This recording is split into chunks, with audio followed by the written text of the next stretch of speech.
Hello, स्वागत है आपका। कैसे हैं आप सब। तो हम इस क्लास में बात करने वाले हैं हिंदी के बारे में। हिंदी में हम व्याकरण तो पढ़ ही रहे हैं, ग्रामर वाला पोर्शन तो हम कवर ही कर रहे हैं। अब साथ ही साथ हम लोग जो वोकैब वाला पोर्शन है वो भी कवर करने का प्रयास करेंगे। और सबसे पहले हम बात करेंगे किस पर, सबसे पहले बात होगी विलोम शब्दों पर। जो विलोम शब्द है, आपको पता है कि 100% जो है 2 से 3 क्वेश्चन आपको हर एग्जाम में मिल जाते हैं जिसमें भी हिंदी पूछी जाती है। और अभी रिसेंटली यूपीएसआई और लेखपाल एग्जाम आने वाला है, तो उसमें 2 से 3 क्वेश्चन विलोम शब्द से जरूर रहने वाले हैं। और आप सबको पता है विलोम शब्द कभी कभी बहुत कठिन दे दिए जाते हैं, तो हम विलोम शब्द पढ़ेंगे। और आप सबको पता है कि ये वोकैब वाला पोर्शन है, तो बहुत ज़्यादा मैं आपको विलोम शब्द करवाने वाला हूँ। कौन से शब्द मैं करवाऊँगा जो प्रीवियस एग्जामों में पूछे गए हैं, ठीक है। तो चलिए वीडियो स्टार्ट करते हैं। सबसे पहले एक कुछ छोटे मोटे रूल हैं विलोम शब्दों के, उन पर बात कर लेते हैं। हेडिंग मैं यहाँ पर डाल देता हूँ कि हम लोग पढ़ने वाले क्या हैं, हम लोग पढ़ने वाले हैं विलोम शब्द, ठीक है। विलोम शब्द पढ़ने वाले हैं। अब कुछ बेसिक से रूल हैं, उनकी अगर हम बात कर लें तो नियम नंबर अगर 1 हम देखें, नियम नंबर 1 अगर हम देखें तो ये क्या कह रहा है, थोड़ा सा इसको आप समझिए। किसी भी शब्द का विलोम उसी श्रेणी का होता है जिस श्रेणी का वह शब्द होता है। जैसे मैंने यहां पर लिखा कि किसी भी शब्द का विलोम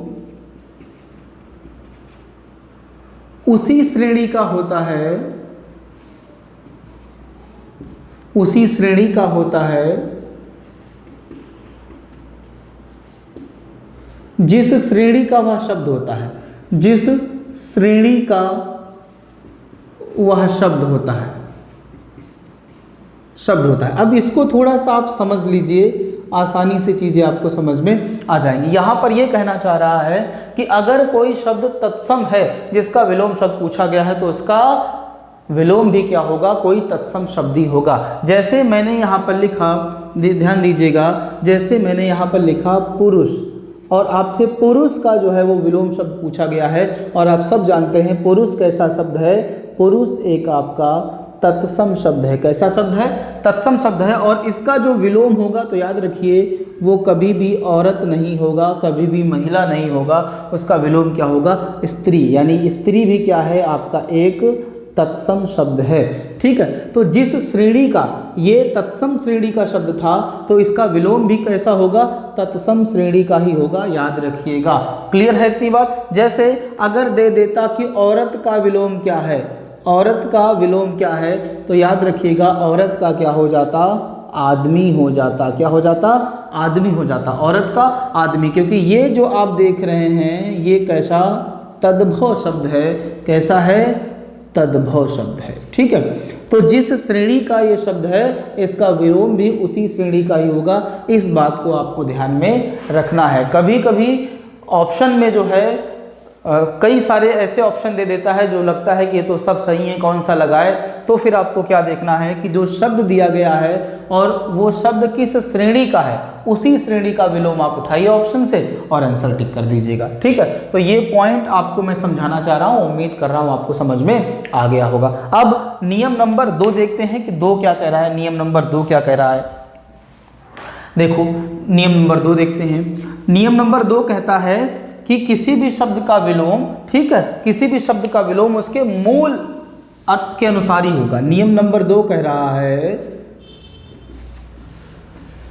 किसी भी शब्द का विलोम, किसी भी शब्द का विलोम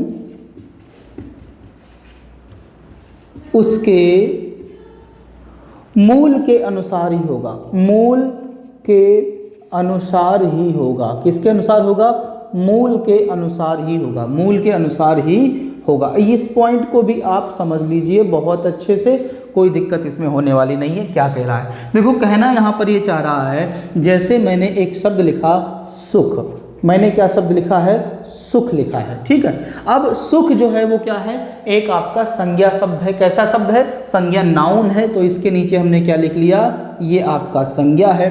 अब इसका जो विलोम होगा वो क्या होगा, एक संज्ञा शब्द ही होगा। सुख का विलोम क्या होता है, दुख होता है। ये भी क्या है, एक आपका संज्ञा शब्द ही है।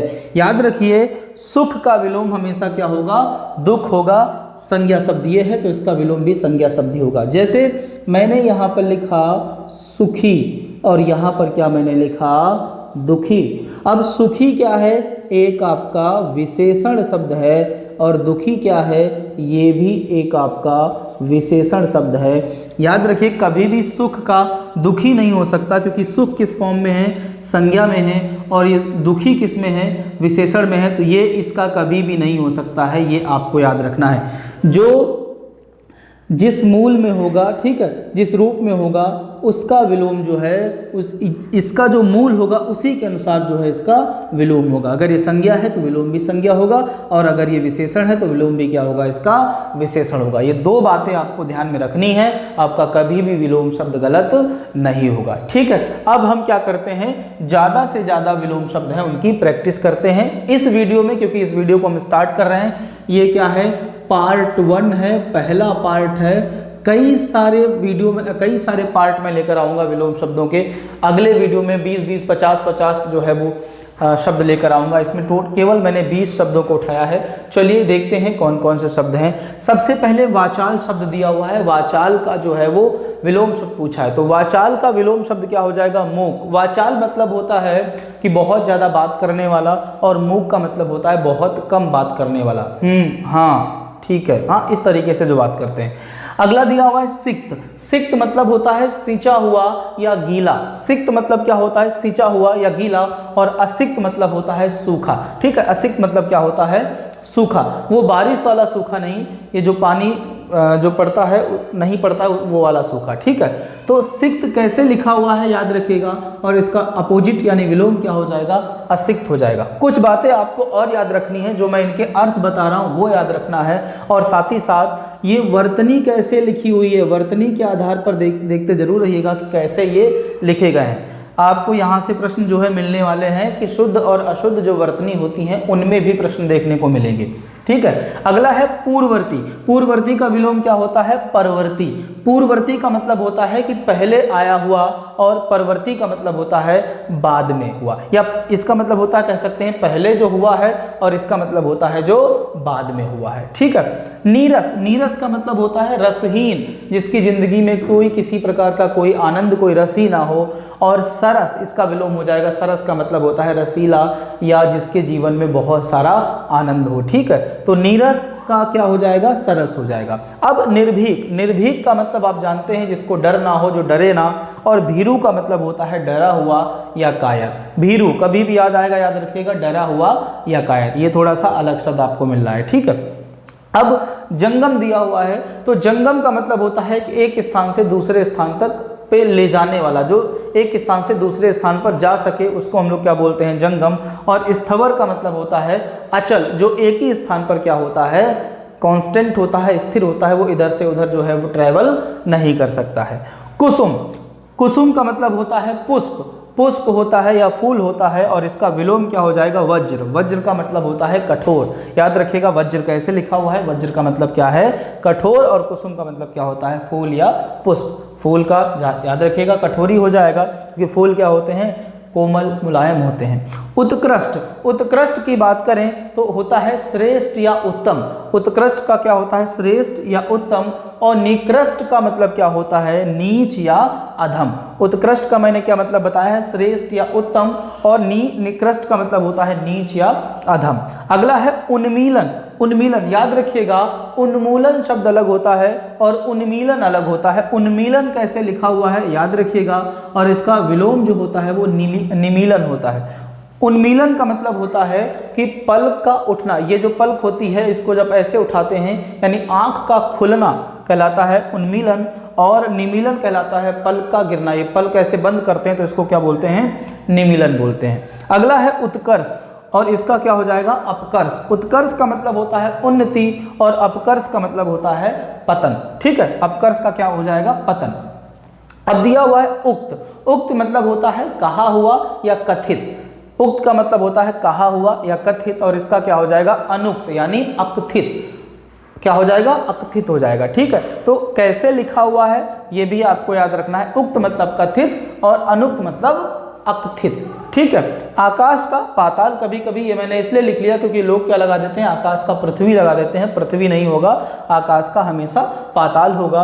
आकर्षण का विकर्षण, कैसे लिखा हुआ है विकर्षण देख लीजिएगा। आकर्षण का क्या होता है विकर्षण। अनुराग, अनुराग मतलब होता है प्रेम या भक्ति, और इसका क्या हो जाता है विराग। अनुराग का क्या हो जाएगा विराग हो जाएगा। अनुराग मतलब प्रेम या भक्ति, और विराग मतलब आरुचि, जिसको प्रेम या भक्ति में किसी प्रकार की कोई रुचि ना हो। अनुकूल का क्या होता है प्रतिकूल। दोनों शब्द जो है वो एक जैसे लगते हैं।